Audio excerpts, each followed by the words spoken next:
आइए स्टूडेंट्स, इस वीडियो में आज हम लोग एनसीईआरटी क्लास 9 सब्जेक्ट मैथ के प्रश्नावली 2.5 का प्रश्न 15 को सॉल्व करने जा रहे हैं।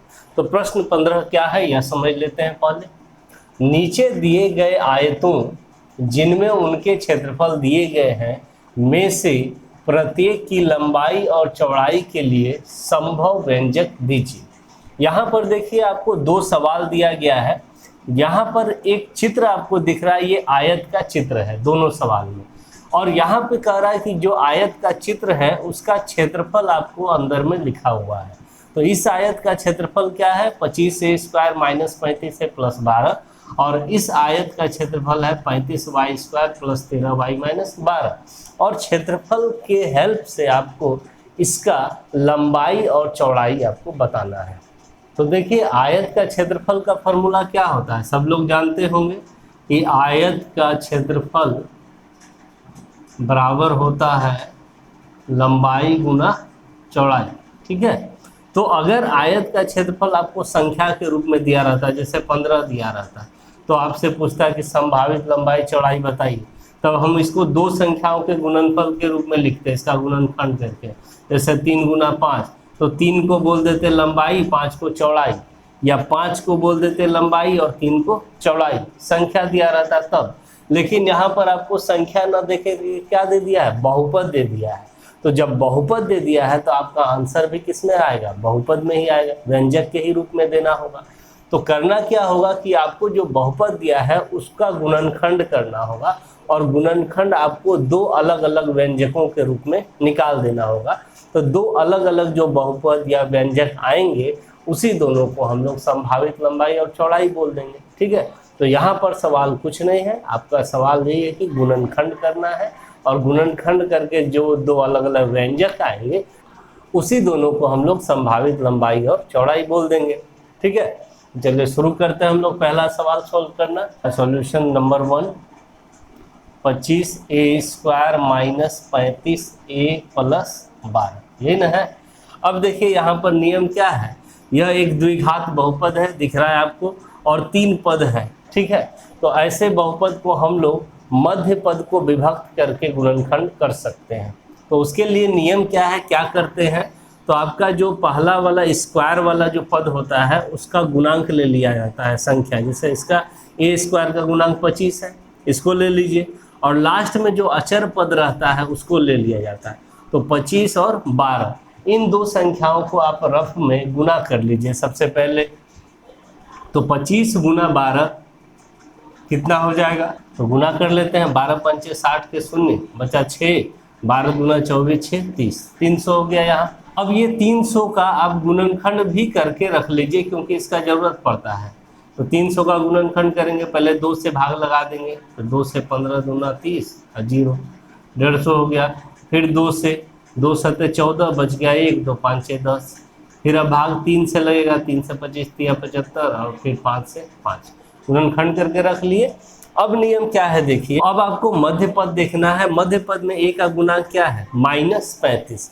तब आपको अब ऐसा दो संख्या ढूंढना है जिसको जोड़ने से आपका -35 आ जाए, और उसी दोनों संख्या को गुना करने से आपका जो ये दोनों का गुणनफल 300 आया है, 300 आ जाए। एक चीज और आपको ध्यान में रखना है कि यहाँ पर दोनों संख्या माइनस में लेना है। क्यों माइनस में लेना है, क्योंकि योगफल आपका माइनस में है, तो दोनों संख्या माइनस में आएगा तभी जोड़ के माइनस में आएगा, और गुणनफल आपका प्लस में है, तो दोनों संख्या माइनस में रहेगा तभी तो माइनस गुना माइनस प्लस होगा। तो ये दोनों कंडीशन को मिलाए तो हमें दोनों संख्या किस में लेना है, माइनस में लेना है। पहले तो संख्या ढूंढते हैं। मान लीजिए ये तीनों को ले लेते हैं शुरू से हम लोग, 2 2 और 3 को, 2 दूना 4, 4 तिया 12, और एक संख्या 5 गुना 5 25। क्या इन दोनों में माइनस लगा के जोड़ने से 35 आएगा, तो देखिए यहाँ पर -25 है, -12 है, तो ये हो जाएगा 5 2 7 2 1 3, -37 आ जा रहा है। लेकिन हमको लाना क्या है, -35। बात नहीं बना, फिर ट्राई करते हैं, फिर दूसरा, फिर संख्या बदलिए, किसी को किसी के साथ कीजिए। तो अगर हम ये दोनों को ले ले, 2 2 4, और इस 5 को ले ले, अब इसके साथ मिला लेते हैं, और ये 3 5 को अलग कर लेते हैं। तो 2 दूना 4, 4 पंचे 20 मिला, और 3 गुना 5 15 मिला। अब ये दोनों में माइनस लगा के जोड़ते हैं तो देखिए कि मिलेगा कि नहीं, 35 मिल गया, -35, 20 और 15 35 होता है, दोनों माइनस है। तो इस तरह से आपको दो संख्या मिला, -20 और -15। और यहाँ -20 को जब हम -15 से गुना करेंगे तो माइनस माइनस प्लस 300 हो जाएगा। तो इस तरह से आपको दो संख्या ढूंढना रहता है। चलिए अब हम लोग सॉल्व करते हैं। यहाँ 25a² हो गया। अब अपने सहूलियत के अनुसार किसी भी संख्या को आगे और किसी भी संख्या को पीछे रख सकते हैं, उसमें कोई दिक्कत नहीं। कोई चाहे 20 को आगे रखे तो 20 को रख सकते हैं, कोई चाहे 15 को आगे रखे तो 15 को रख सकते हैं, उसमें कोई प्रॉब्लम नहीं है। तो 20 के साथ भी a लगा देंगे और फिर -15 के साथ भी a लगा देंगे, ठीक है, इस तरह से। और फिर आपका यहाँ पर +12 है, रहने देंगे उसको। अब इन दोनों पदों में आपको कॉमन और इन दोनों पदों में भी कॉमन लेना होता है। कॉमन क्या, जो ज़्यादा से ज़्यादा आपको दोनों में दिख रहा हो सबको कॉमन ले लीजिए। जैसे यहाँ पर 5 का ही या गुणज है 25, 5 का गुणज है 20, तो 5 दोनों में है, 5 बाहर आ गया। a² में 2a है और यहाँ 1a है तो 1a बाहर आ गया। तो 5 से 25 में भाग दीजिए, 5 25, 5 यहाँ हो जाएगा, a² से 1a बाहर आ गया तो 1a हो जाएगा, 5 चौके 20, तो यहाँ -4 और a तो बाहर आ ही गया है। अब यहाँ पर जो आएगा ब्रैकेट में यही आना चाहिए, 5a - 4 ही आना चाहिए। ये एकदम नियम है कि सेम ही लाना है आपको। अब कॉमन क्या है देखिए दोनों में, 3 का गुणज है 15, 3 का गुणज है 12, -3 कॉमन लीजिए। क्यों -3 कॉमन लेंगे, क्योंकि जब हम -3 यहाँ से कॉमन निकालेंगे तो यहाँ पर +5a बचेगा, जो कि हमको +5a चाहिए। और यहाँ पर +12 है तो प्लस में देखिए 2 माइनस छिपा रहता है, समझिएगा, माइनस गुना माइनस होता है प्लस, तो हम एक माइनस बाहर निकाल देंगे तो एक माइनस बचेगा, जो कि हमें -4 चाहिए। इसीलिए हम लोग ऐसा करेंगे, -3 कॉमन लेंगे। तो -3 कॉमन ले लिए तो यहाँ पर प्लस में अब आएगा, 3 × 5 = 15, तो 5 ये भी बचेगा और प्लस में से एक माइनस बाहर निकाल लिए तो माइनस बचा, समझिए।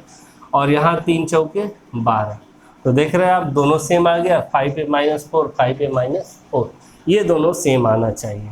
अब ये एक पद हुआ और ये दूसरा पद हुआ, दोनों में कॉमन क्या है, तो 5a - 4, 5a - 4, इसको हम बाहर निकाल देंगे।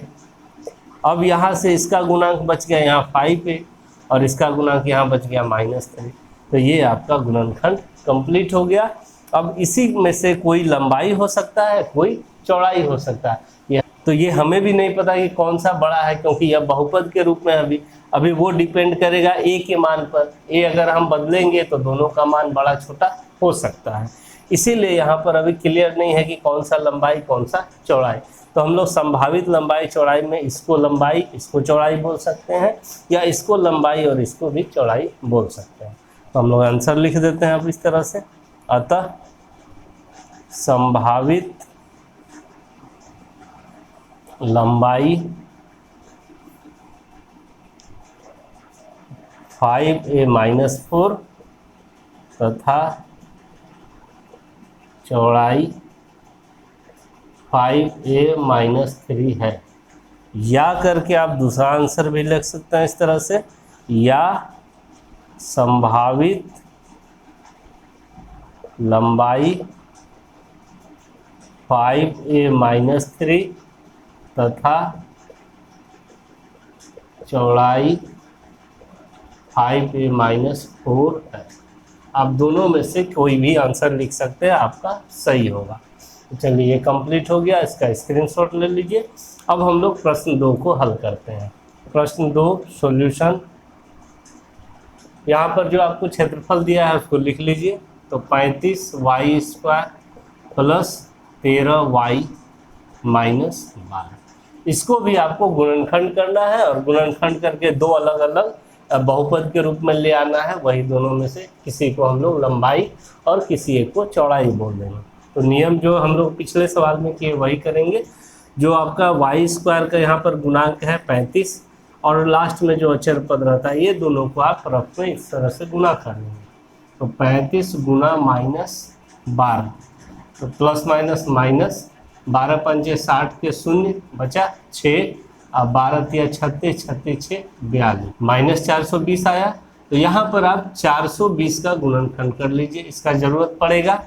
तो 2 से 2 दूना 4, 2 एका 2 और यहाँ पर 0, 210। फिर 2 से 2 एका 2, 0 और 2 पंचे 10। फिर ये 3 से भाग लगेगा, 3 तिहाई 9, बच गया 1, 3 पचे 15। फिर अब 3 से भाग नहीं लगेगा, 5 से, 5 सते 35। अब ये अभाज्य संख्या आ गया। अब हम लोग रुक जाएंगे। अब यहाँ पर जो आपको मध्य पद दिख रहा है, y का गुणांक क्या है, +13।